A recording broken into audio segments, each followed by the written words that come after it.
What happens when all of a sudden disaster strikes and you are leading a multitude of people while you're also trying to process what just happened and also take care of your family? How do you lead through a disaster like that and come out on the other side? This is From the Ground Up, and I'm Lindsay Smith, and I'm here with Carrie Herman from Boone, North Carolina. Hi, Lindsay. Hi, Carrie. So excited to be here. I'm excited that you came down from Boone to hang with me, Absolutely. train with me, learn with me. Do all the things.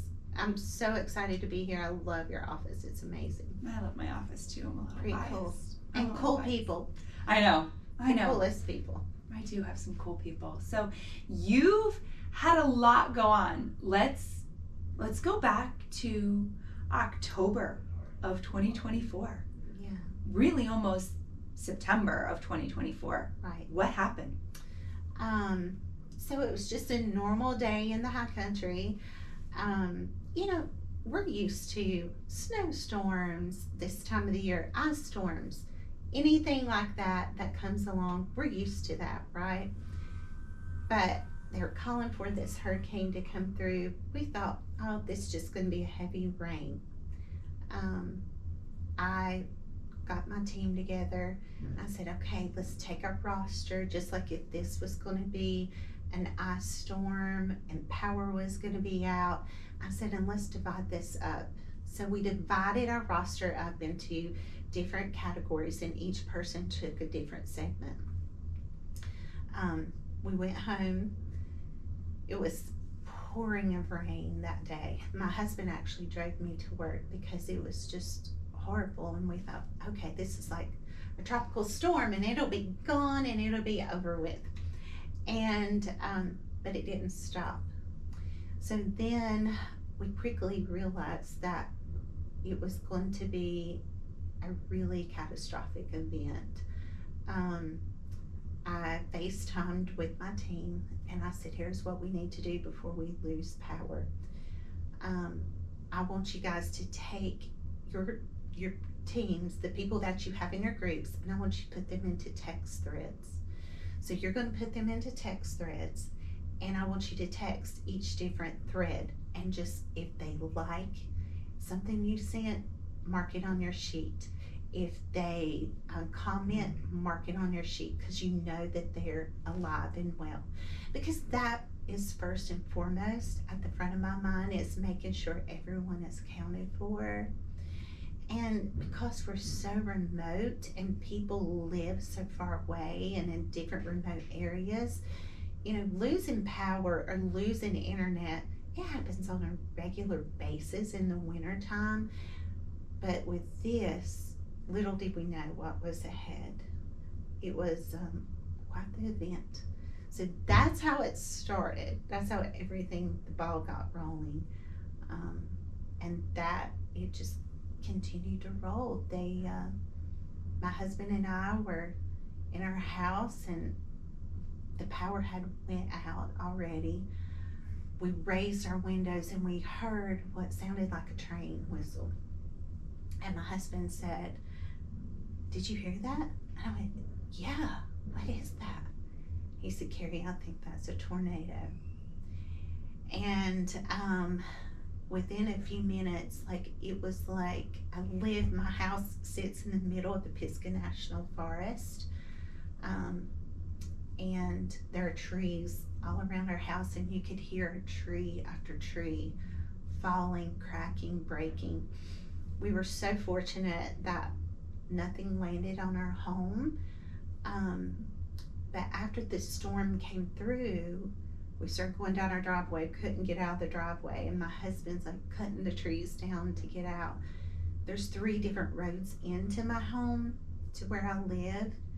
You could get out not any way, because power lines, the tornado, it was like a line, had come through and snapped power lines or poles into half.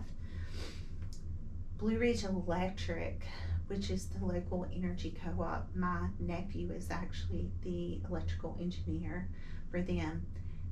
Over 90% of their grid had went down at this point. And it's amazing to me that when something like this happens, people don't panic. Everyone just started jumping in.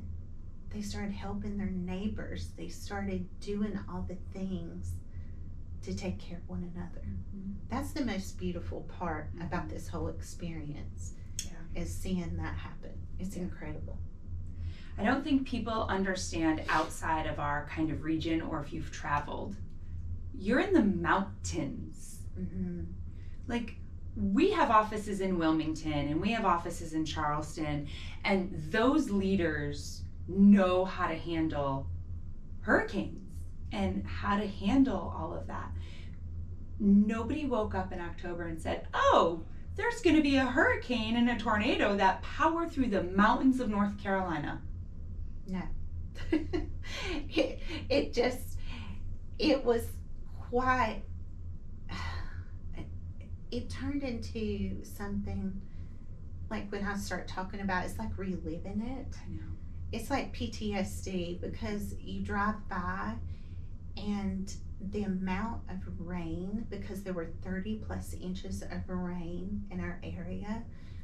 So when it hits at the top of the mountain, it starts coming down, and it's almost as if it becomes a bowling ball. Trees let go of the roots, then they start sliding, and it's like a bulldozer had just plowed and took down everything across the side of the mountain. Mm-hmm. It's everywhere, the destruction. And just to go walk in the woods on the trails at my house, you can't walk on trails. It's like now, like the National Park Service, I know they put some information out about the Blue Ridge Parkway. It'll be probably closed for maybe years because of this. Roadways gave away. There was just gaping holes because the amount of rain you couldn't contain. If you're on a flat road and you have a lot of rain, it doesn't have a lot of place to go, so you're flooding, you have flooding. There, it became something that everything just gave way. It's like everything collapsed all at one time. And two, I think that because of being curving around, like you don't drive as a crow flies, as we say. You have to go wind around the mountain. Like my commute to work is up the mountain, and I just wind around and watch beautiful sunrises. Now you're looking at trees that just are all over the place. It's kind of, and it's sad because it's such a beautiful place, but it's also, people lost their lives. I have agents that lost their homes. One agent, her home was involved in a mudslide. She had an 8-foot bank of mud pressing on her home. Her neighbor was killed in this same mudslide. She couldn't get out from her home. Her and her family walked almost 7 miles till a local pastor's wife stopped and picked them up. But she was the most positive person during this whole experience. Once she could get her vehicle out, she was just giving it to one of her neighbors to use because their vehicle was still stuck. The selflessness of people during this is incredible. It's just amazing. Because when you really get down to it, you know, you can have cars, you can have homes, you can have all these things, but in the end, all that really matters is your family, your friends, your neighbors, your community, and taking care of one another. And, you know, we like to talk about it as being mountain strong. It's a big thing for us. At Family Reunion, we had t-shirts made this year. We do it every year, and this year our shirt has like mountain strong on it because we are strong. Mountain people are tough people. We live in the coldest part of North Carolina. That's why our ski resorts thrive in the wintertime, especially this year. And it creates a resilience, I think, that a lot of people don't get to experience or see in their lifetime. So I count it as a blessing. So during all of this, you talked briefly for a second there about your agents and a lot of stuff that had happened to them. Right. You lead an office of how many agents, Carrie? Currently we have 114, and we were a small business center, and in July of 22 became a market center, and we quickly grew, and we've almost doubled in size over the past few years, which is amazing. But also we are, it's also challenging, because it is such a big expanse of the area that you're covering. I have agents that live in Hickory and agents that live in Lenore. They had different challenges than the agents that live in Banner Elk, or my broker in charge who lives in Linville Falls. It became, like each area had its own unique set of circumstances. So you guys split up your rosters amongst your leadership staff, knowing that what was coming, or maybe not, probably not really knowing what was coming, because we could never have dreamed or imagined this in our worst nightmares. But you divided that roster up. You wake up on that Friday morning, or Saturday morning, I can't even remember now. And where did you go from there? I will tell you, one of the first texts I got was from you. And our friend Manda from Wilmington.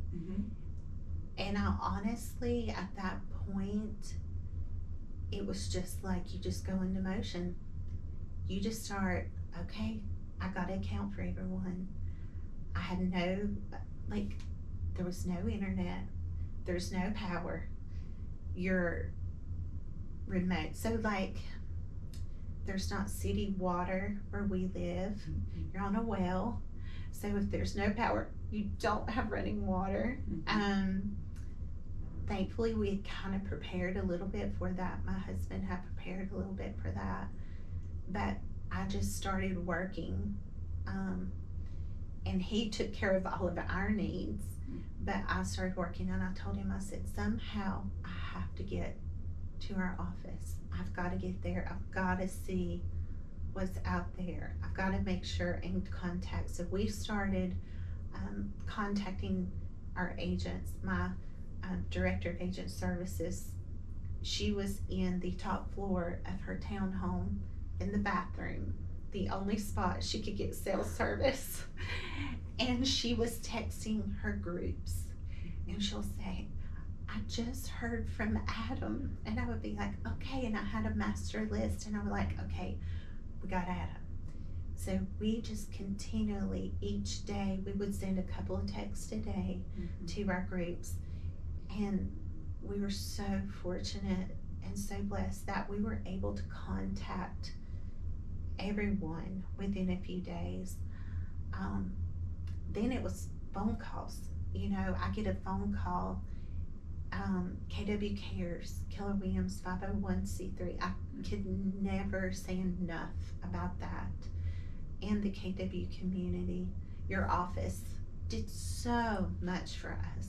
It was just, that's probably the most humbling part of the whole situation.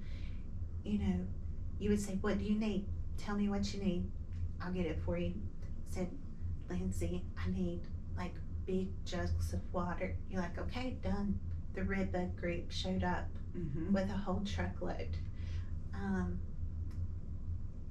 All the offices in our region just came together, and it just shows what a community that Keller Williams has. It was beautiful. Yeah. And so truly, the Saturday after the storm, I had 17 generators delivered to my office, dehumidifiers, fans. That Monday, 40 more delivered to our office. And we were able to help 57 associates in our office. One associate had just joined us in August. His wife is on a ventilator. she requires 24/7 care. Him and his daughter are their caregivers. He is actually a retired banker and has had his real estate license for 20 years, but never done real estate. So I had texted him and I said, Wallace, do you need a generator? And he said, that would be amazing. I have 8 feet of water in my house in the basement. So he comes to the office. I said, I have a fan for you, a dehumidifier. My husband is talking to Wallace. He said, Carrie, you need to come here and talk to Wallace, because I'm just in, operations mode, making sure this person got this generator, that one got that one. And Wallace was running.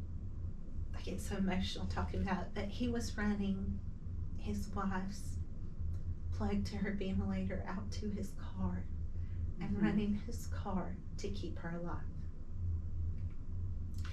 And so I said, Chris said, you gotta give him 2. I went, okay, yeah.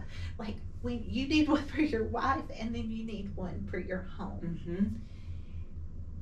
That's beautiful. And he said, what do I owe you? And I looked at him and said, Wallace, when you joined Keller Williams, you joined something bigger than a real estate firm. You joined something that is caring. It's a family.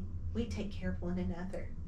It just blew him away. He couldn't, he said, I've never experienced anything like that before.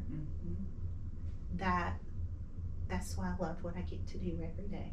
For those moments, helping those people. It's life-changing. It truly is. Life-changing through a disaster. I have not, we did it secondhand through you guys, right? Like leading through that, but watching my people come together to support you guys up in Boone and Hannah up in the Asheville area. And you're right, we were sending trucks and it was really special. How do you think it changed the way you lead your people? I started at Keller Williams as the market center administrator. And so I just love people. It's who I am. You know that. Like, if I see you, I'm going to give you a big hug and tell you I love you. And this is part of who I am. But it made me look at each person totally different. I think that through this, I learned that you can be organized and you can have a spreadsheet, and I can have my operations down to, like, I know where every generator went. I could pull it up right now. I can tell you every donation that came into our office, whether it was cases of water, which I still have, or if it was blankets that we needed, or heaters, or propane, whatever it was. I can tell you what came in, where it went, and all those things. But in the end, all that really matters is the people. We gathered together the Wednesday after the storm, and we would be typically having team meeting. And I said, okay, here's what we're gonna do. We've got a grill, we're gonna make pancakes. So I had people just like, what can I do?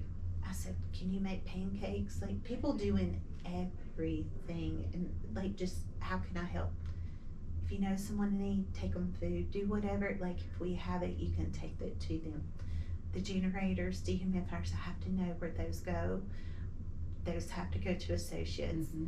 But the other donations, wherever it's needed, please take it.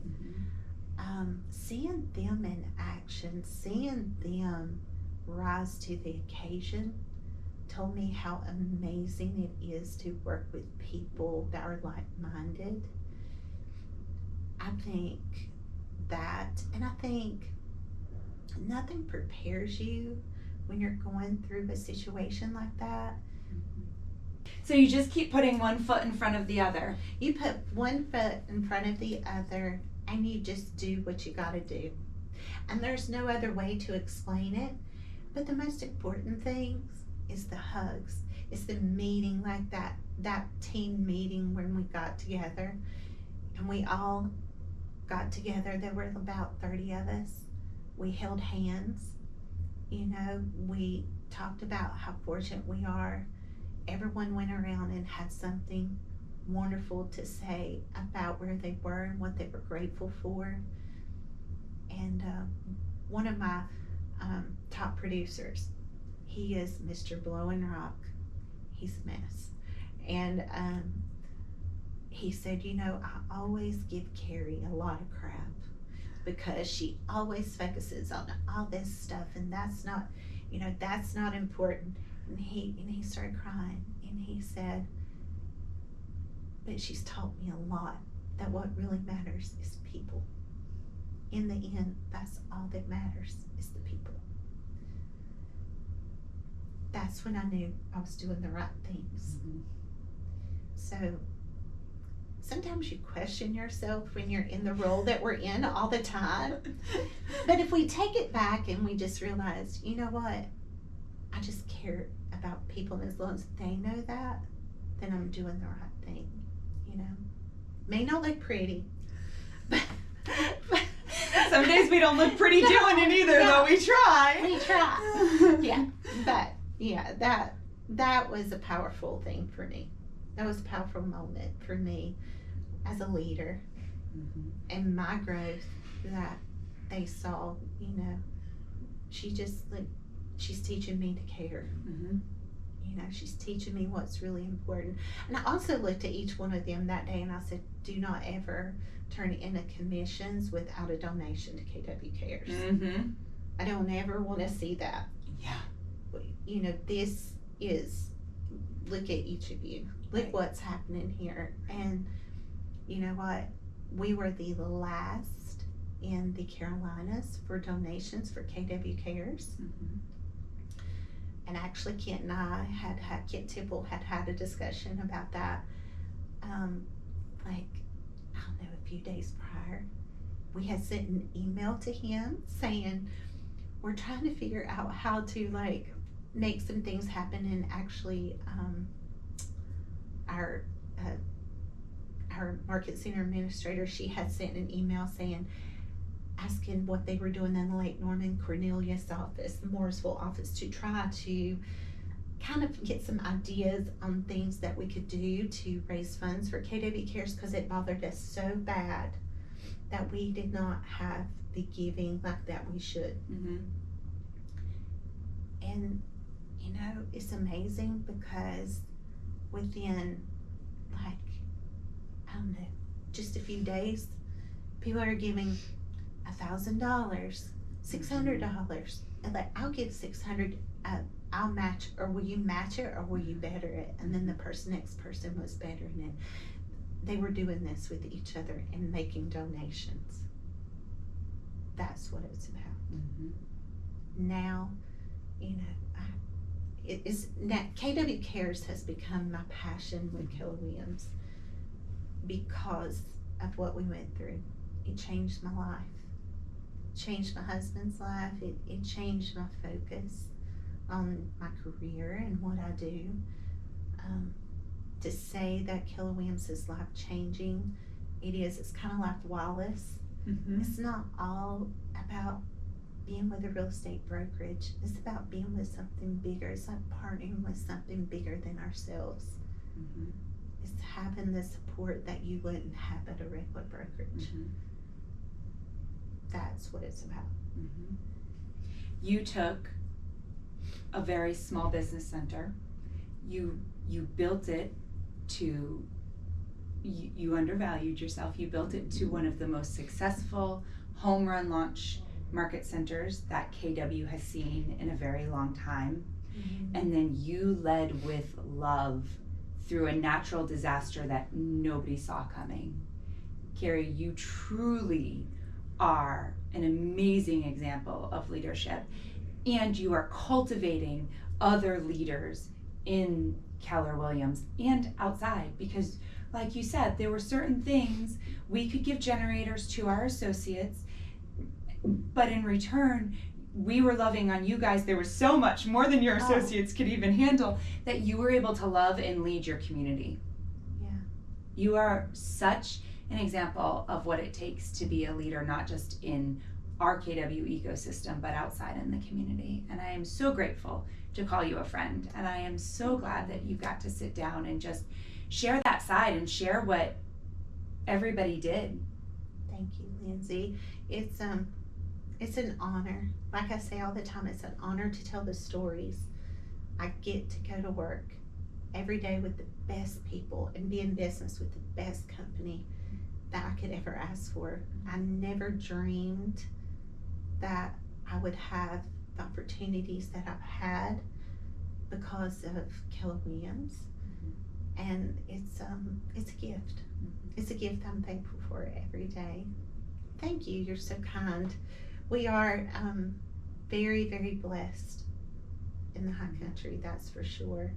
Where do you guys go from here? You know, it's been January. We felt the effects of October, because October is our busiest month of the year, right? Everyone comes to look at the leaves and see all the beauty that the mountains has to offer. That didn't happen this year. So usually 90 days later, you get the benefits of what happens in real estate, right? Like, that's the idea. What you do here cultivates, and 90 days later, usually you're able to get those fruits. That didn't happen in January, but we made it. We were profitable. We squeaked through, and we were like dancing all around our office over that, because it was, you know, we were worried about, like, how is this going to affect the agents, our office. Funny thing, the past couple weeks is like everything just a switch flipped, and everyone is just busy as ever and earlier than normal. So for that, we're grateful. You find those little things and you go and you appreciate them all the more, you know. That's what it is. It's even in my drive every day, I appreciate being able to make the drive instead of it being, you know, 2 hours is 30 minutes because of roads being flooded, or the side of the mountain being gone and half the road is missing. And so you find those little things every day. I think it changed all of our perspective on what's really important, you know. So it did. It's a beautiful thing in the end. You know, it's a story that has a beautiful ending. So. And will continue to evolve. Oh, yeah. Its chapters aren't done yet. No, not done yet. It's beautiful. It's the greatest thing. Thank you. Thank you for leading with love in this company. Thank you for leading your people with love. It sets you apart, and it makes the job more fun. Thank you, Lindsay. I love you, lady. Love you. It's what I'm here to do. You know, it's a purpose. It's a purpose. We're here to love people. You know, look through all the whatevers. Just love them. It'll all come out good on the end. They'll be crying and telling you what's really important in life. So you'll be more of a therapist than a leader. Absolutely. And you, absolutely. Didn't even know you didn't have to go to college to be a therapist. That's it. It's what we do. Keep doing it, Carrie. You're changing lives, and Thank you're you, helping ma'am. other people write some fantastically beautiful stories. Thank you. You're welcome.